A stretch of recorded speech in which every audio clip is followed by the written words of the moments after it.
அந்த மீன் தண்ணியில் தட்டி விழுந்த காரணத்தினால் அந்த ஒயிட் பனியன் போட்ட வெள்ளைப்பட்டியைச் சேர்ந்த சதீஷ் அவர்களால் கடலில் குதித்து அதை கயிறு பற்றி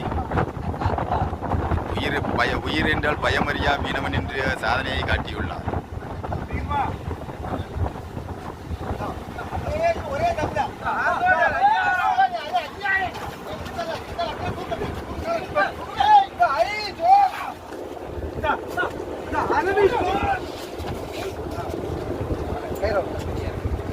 என்ன மீன் இருக்குல்ல, அதையும் தூக்கி போட்டுருமா?